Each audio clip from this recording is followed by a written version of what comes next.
This is your host, Bloodbeard, tonight with Tales of the Mitt, and in the studio we have with us Dead Daughters. Hello. Hello. Now, who all is in Dead Daughters? Well, I am Tyler Ross. I do vocals and I do bass. Cameron Early, drums, percussion. Owen Jobson on guitars. Jobson. Awesome.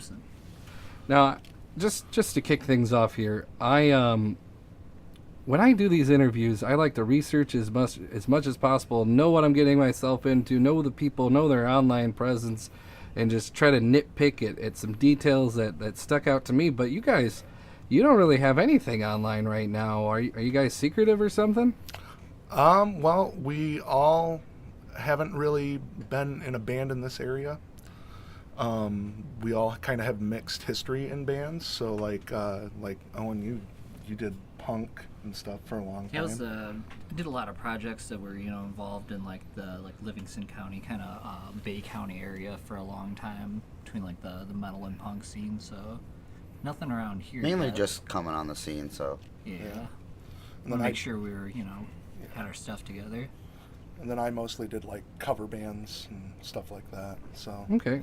Any names that people might recognize around here? probably not from me.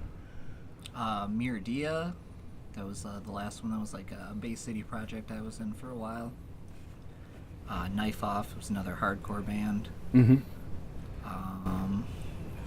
And that was the last 5 years ago, but can't really think of anything at the moment.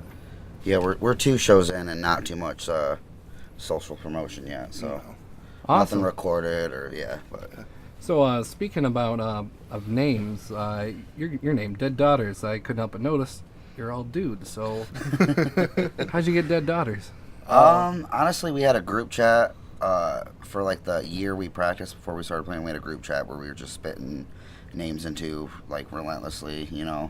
and it took us so long to pick one. We eventually just kept going back through the chat, and we just found that one and thought that it stuck and thought that it was kind of it wasn't a dead giveaway of the kind of music we played. It was kind of Yeah. you hear that name and you're like, I don't know what kind of music that could be. Yeah, and we're all really stubborn. I didn't want a band name that sounded too macho. Like weed pussy, Yeah. classic Yeah, stoner. Yeah. Fucking- And I feel like that's almost a trope in doom and stoner metal to just have bong or witch Right, or yeah. weed or something in your band. yeah, we wanted name that the surprise element. I And guess. we had talked about that. We're like, do we want to go there? Do we want to be that straightforward with it? And we're like, I think it should be a little bit,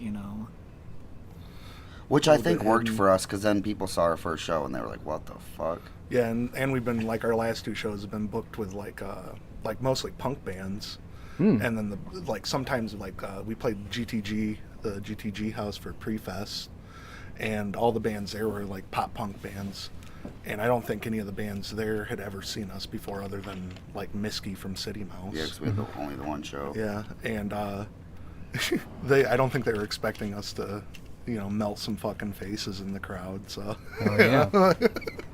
Yeah, there's that one band around here I think called Bong Mountain, Yeah. and I remember thinking I forget what show I was at, but I was thinking, hell yeah, I'm gonna hear some stoner riffs or whatever. Yep. And I was completely surprised. And there's something about that where all your expectations get subverted like that. You have a whole new experience. Right?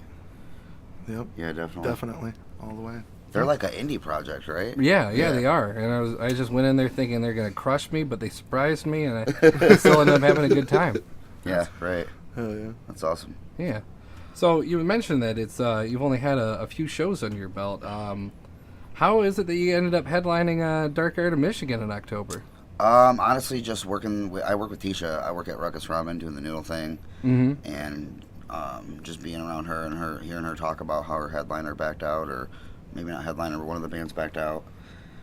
And I just kept poking at her, like, yeah, I know we're new, but I swear we got our shit together. We've been working at this set for 8 months now. Yeah. And she eventually just got back to us and trusted that we could put on a show, and it just kind of happened. I feel like we got lucky with it, because I'm definitely really excited. I think a lot of the people at the Avenue definitely helped with the coaxing on that too, because Our first show was there. the Avenue, and it was we were like dead last, but I think we definitely pulled the crowd, which was rather gratifying after practicing for a whole year and not really knowing what anybody's going to think of your music. Yeah. So, get up there, and we blew them away, and I think that helped us out. So, one of the things I did stumble upon was there's this YouTube interview. It was 2 minutes long. Of you Scott guys. Goldie. Yeah, and that was one thing that you had mentioned is that you guys have been really working at your music behind the scenes, waiting to bring this stuff out. Yeah. Can we expect a recording from you guys soon, or at the very least, people who likely haven't seen you yet, what should they expect? Well, we are planning on recording something here soon. Mm-hmm. Maybe a demo, maybe something longer, who knows. But we definitely would like to get recorded stuff out there, because it's hard enough to get gigs just on word of mouth, but Mm-hmm. it's nice to have like something out there for people to actually listen to know what to expect. Right now, all we're going on is a couple videos that are like on our Facebook page, or scattered throughout the internet that you really have to look for. But I mean, I think that we will have more stuff ready in the future. As of now, we're just trying to get gigs and work really hard to become established. So, yeah, I don't know if I answered your question at all. You absolutely did. So when you guys were setting out to do all this stuff, what influences were you drawn from? I know with doom metal especially, you see people draw from all the older stuff, but a lot of it also gets a lot of inspiration from other media, like horror movies or we all Edgar Allan Poe or other literature. Yeah, we all met only like a year and a half or so. I met him a little before him, Owen a little before Tyler, but we had honestly connected just on the genre of liking doomish metal type stuff. And we're all cooks. Yeah, and I had just stopped traveling and started playing drums again and talked about wanting to be in a band. And me and this guy were playing just the two of us together for a while. And then he'd got a job at a kitchen and met Tyler, and then we just all started jamming. And it kind of just took those, 6 to 8 months of trying to build a style and come up with something that wasn't, because we didn't want to just try to be like a typical stoner doom band and mock the exact same genre, but which he helped a lot with, because I'd be like, no, we should do it like this, and he's like, no. Yeah, I really appreciate that, because I think the genre, by being known for a particular style, you see a lot of derivative music end up being put out there, and so I always appreciate it when I can sit and listen to it and be like, wow, they really reinvented it again. No, that's it's the whole idea of I forget who said it, but the idea that you're just in a race for second best. Like, you should always try to do something new instead of just imitating somebody. Yeah. So, and we just want to do better than what our contemporaries have done. Yeah. So that's all there is to it. We just do what we want to do, and that's it. Hell yeah.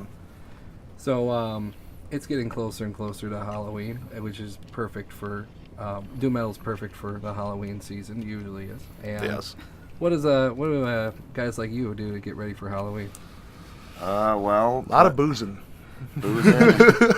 Putting up a couple more decorations in my house, even though it already looks like Halloween. I haven't been able to go to the store one time yet without at least grabbing like a handful of, whether it's candles or decorations or soap or whatever, candy. Just he's fucking lying. He only buys candy. Don't listen to him. Got a whole bowl now. Trying to see what all the new cool Halloween stuff is at Target, Big Lots. Yeah, because every day it's a little bit different. The closer we get, like, oh, they're putting more and more out. So you gotta find some cool stuff. Yeah. One thing that I found recently that just absolutely tickled me is this Grim Reaper like animatronic plushie that's holding a saxophone. Nice. And he's singing, but it's like not like the actual song. He's kind of growling it, and it's Who Can It Be? Men at Work. Oh my god. And he's like dancing, shuffling side to side, and it's just I couldn't leave it there. I had to get it. I only let myself listen to it once per day, because I don't want to get sick of it before Halloween. Yeah, don't burn yourself out. We used to keep one of those animatronic candy dishes that, like, when you'd reach up to it and start singing, and it sang that horrible I ain't got no buddy song, you know, like, I ain't got no buddy, but we'd put it over top of the toilet. So when people would go into the bathroom and turn the lights on, it'd kick on and just start singing and chopping its jaws at you and stuff like that. It's pretty funny to watch people run out of the bathroom. So I love that. yeah. So with you working at the Avenue, what are you looking forward to with the Dark Art of Michigan? You've been around to see it a few times. I'm excited with how done up it gets. Sean just does all kinds of crazy art, throws all kinds of awesome props on stage, and that's definitely, I think, just like the whole vibe of what I've seen for Dark Arts is I'm super excited for. Yeah. I think it'll be our most fun show yet, that's for sure.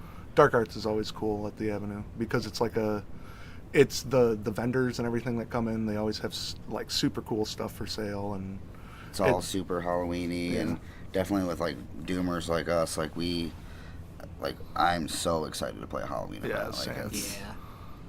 That's one of my goals with this band for sure, and we pulled it off pretty quick. I didn't think that we'd be able to get on something coming into the scene so late or close to Halloween, but knowing Tisha, we kind of just weaseled our way in there. Mm-hmm. So, well, that's awesome. Well, thank you very much for stopping by. And again, the Dark Art of Michigan is October 6th, Saturday, at the Avenue Cafe here in Lansing, Michigan. So be sure to stop on by. Dead Daughters, thank you very much. thank you so much. Thank you.